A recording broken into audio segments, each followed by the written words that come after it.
نبی تھے ان کی زندگی کا کچھ خاکہ کچھ تعارف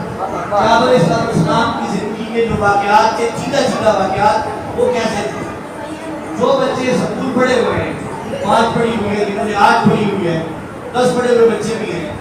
ان بچوں سے میں یہ کہوں گا کہ وہ سیرت النبی کو اپنا پسندیدہ موضوع بنائیں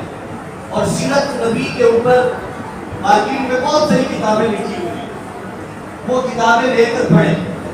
اور اس میں زیادہ سے زیادہ محنت کریں. پیغمبر اسلام کی زندگی کے وہ تمام پہلو جن کا ہم ان سوالوں میں احاطہ نہیں کر سکے ہیں لیکن آپ کی جب سیرت میں ہم پڑھیں گے کتابیں جب آپ پڑھیں گے تو انشاءاللہ العزیز ہمیں بڑا فائدہ ہوگا. آپ میں سے جو بچے سمجھدار ہیں انہیں تو اس چیز کا پتہ ہے کہ اس وقت فلسطین میں جو مسلمان ہیں یہودی جو ہے ان پر ظلم و ستم کر رہے ہیں اور آج تک تو ہر گھر میں موبائل ہے موبائلوں پر چھوٹے چھوٹے زخمی بچوں کی تصویریں جو ہیں وہ سب کے سامنے ہیں. میں سیرت کا ایک پہلو آپ کو یہ بھی بتانا چاہتا ہوں کیونکہ یہ بھی سیرت النبی کا پروگرام ہے کہ پیغمبر صلی اللہ علیہ وآلہ وسلم جو دین ہمیں دے کر گئے تھے وہ اتنا خوبصورت دین ہے. ابھی بچے سوال ہو رہا تھا کہ آپ نے کتنی جگہ لڑی ہیں تو 27 جنگیں تو وہ ہیں جن میں آپ خود طرف سے عزیز شریک ہوئے تھے اور 56 جنگیں وہ ہیں تو آپ کی زندگی کے اندر آپ نے کسی نہ کسی صحابی کو امین بنا کے بھیجا اور اس صحابی کی عمارت کے اندر وہ جنگ لڑی. تو یہ کل 83 بنتے ہیں غزوات کو سرایا. لیکن آپ کی سیرت کو پڑھیں کہ آپ کی سیرت کا اتنا خوبصورت پہلو ہے. دنیا کے اندر کوئی جرنیل کوئی بادشاہ کوئی دنیا پہ حکمرانی کرنے والا ایسا نہیں ملے گا جیسے میرے اور آپ کے نبی تھے کہ آپ جب اپنے دشمنوں سے لڑنے کے لیے جاتے تھے آپ دیکھیں نا جنگیں تھیں وہ دشمنوں کے ساتھ ہی تھی یہودیوں کے ساتھ تھی کافروں کے ساتھ تھی مشرکوں کے ساتھ عیسائیوں کے ساتھ انہی کے ساتھ جنگیں تھیں. تو جو جنگیں آپ لڑنے کے لیے جاتے تھے تو آپ اگر خود ہوتے تو خود بھی تلقین کرتے تھے کہ دیکھو بھائی ہم نے جب جنگ لڑنی ہے کافروں سے ان کے بچے ہم نے نہیں مارنے ان کی عورتیں ہم نے نہیں مارنی ان کے جو مذہبی رہنما ہے وہ ہم نے نہیں مارنے ان کے جو عبادت خانے ہیں جو ان کے مذہب کے مطابق ہیں ہم نے ان کو نقصان نہیں پہنچانا. تو آپ خود بھی یہ تلقین کیا کرتے تھے اور جو لشکر جاتا تھا آپ اس کو بھی اس چیز کی رہنمائی کیا کرتے تھے. پوری سیرت آپ کی اٹھا کر دیکھیں آپ نے صلی اسلام کی 83 جنگوں کے اندر کوئی واقعہ ایسا نہیں ملتا اس واقعہ میں اللہ کے نبی کے حکم کے خلاف ہوا. آپ نے کہا بچے نہیں مارنا بچوں کو نہیں مارنا تو بچوں کو نہیں مارا گیا. عورتوں کو نہیں مارنا عورتوں کو ہاتھ عورتیں لڑنے کے لیے آئی ان کا حکم والا ہے تو لڑنے کے لیے آئی جو لڑنے کے لیے نہیں آئی کافروں کی عورتیں ہیں جو ان کے مذہبی رہنما بیٹھے ہیں عبادت خانوں کے اندر ان کو نہیں مارتے. تو آپ نے اسلام نے جو کچھ کہا آپ نے خود بھی عمل کیا اور آپ نے شاگردوں نے بھی اس کے اوپر عمل کیا. تو آج کیا ہو رہا ہے اسلام دنیا میں عمل کا مذہب ہے. آج یہودی یا عیسائی آج سے 20 سال قبل آپ جتنے بھی بیٹھے ہیں تو آپ کی پیدائش سے تقریباً پہلے ہی امریکہ نے افغانستان میں حملہ کیا ہمارے پڑوس کے اندر افغانستان میں ملک. اس وقت جو کچھ امریکہ نے کیا کہ افغانستان کے جو شہر تھے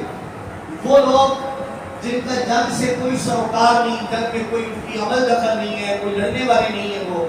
عام شہری آبادی جو ہے عام لوگ جو ہیں امریکہ نے پوری دنیا نے دیکھا کہ ہیلی کاپٹروں کے ساتھ اوپر آئے اور ان کے اوپر بھی گمباری کی اور ان بچوں کو بھی مارا اور عبادت خانوں کو بھی گرایا گیا مذہبی رہنماؤں کو بھی مارا گیا عورتوں کو بھی مارا گیا جس کو کہتے ہیں قتل عام. یہ تو افغانستان میں ہوا پھر عراق میں یہ سب کچھ ہوا اور شام میں یہ سب کچھ ہوا اور عراق شام اور افغانستان یہ اس دور کی باتیں ہیں جب یہ ٹچ موبائل اور یہ چیزیں نہیں آئی تھی. اس وقت تو ٹیلی ویژن پر ہی خبریں ملتی تھی یا اخبارات میں تصویریں ملتی تھی. اب جو کچھ فلسطین کے اندر ہو رہا ہے تو یہ کسی سے ڈھکا چھپا نہیں ہے یہ سب کے سامنے ہے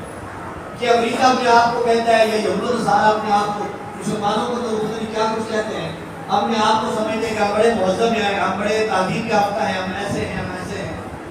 وہ تمام کی تہذیب دینی گئی ہے کہ ان بچوں پر جن بیچاروں کا کوئی قصور نہیں ہے ان عورتوں پر ان بوڑھوں پر جو اپنے گھروں میں موجود ہے کے اوپر بھی بم لائے جائیں اور ان کے اوپر بم برسا کر گھروں میں بیٹھے بٹھائے کو مار دیا جائے، تو یہ میں سمجھتا ہوں کہ دنیا کا تو کوئی مذہب اس کی اجازت نہیں دیتا۔ وہ کہ یہودی کہتے ہیں کہ ہم موسیٰ علیہ السلام کو مانتے ہیں، عیسائی کہتے ہیں عیسیٰ علیہ السلام کو مانتے ہیں، تو میں مسجد میں کھڑے ہو کر کہہ رہا ہوں کہ نہ تو موسیٰ علیہ السلام کا یہ دین تھا، نہ عیسیٰ علیہ السلام کا یہ دین تھا، نہ تورات کی یہ تعلیمات تھی، نہ انجیل کی یہ تعلیمات تھی۔ جناب نبی کریم صلی اللہ علیہ وسلم جو کامل و مکمل دین لے کر آئے، آپ کے دین کے اندر بھی ایسی کوئی تعلیمات نہیں۔ اور یہ بھی ذہن میں رہے، اگر کہیں پر کوئی اس طرح اسلام کے نام پر بچوں کو مارے یا ایسے کوئی واقعات کرے تو اس کا اسلام سے کوئی تعلق نہیں۔ علماء جو ہے وہ ممبروں میں بیٹھ کر ایسے تمام واقعات سے اپنی برات کا اعلان کرتے ہیں کہ ہمارے یہ تعلیمات نہیں ہے، جو کچھ کر رہا ہے اسے جواب دے۔ تو اسلام کا کتنا خوبصورت چہرہ ہے، یا علیہ السلام کی سیرت کی کتنی بہترین تعلیمات ہیں کہ 83 دنوں کے اندر ایک واقعہ بھی تو ایسا نہیں ہوا جس واقعہ میں کافروں کا کوئی بچہ جو ہے مسلمانوں کے ہاتھوں مارا گیا۔ اور اس کے بعد صحابہ کرام کے دور کے اندر پیدر پہ فتوحات ہوئی، براعظم فتح ہوئے، کئی شہر فتح ہوئے، حتیٰ کہ عرب سے نکل کر حجاز اور پوری دنیا فتح ہو گئی، پوری دنیا میں اسلام کا جھنڈا جو ہے وہ لہرا دیا گیا تھا۔ تو ان تمام دنوں کے اندر بھی کہیں ایسا واقعہ نہیں ملے گا کہ آپ علیہ السلام کی سیرت، آپ علیہ السلام کی تعلیمات قرآن و سنت کے پیغام سے ہٹ کر کسی نے تو میرے اور آپ کے لیے بھی آپ صلی اللہ علیہ وسلم کی تعلیمات ہی بشر رہا ہے۔ ہمیں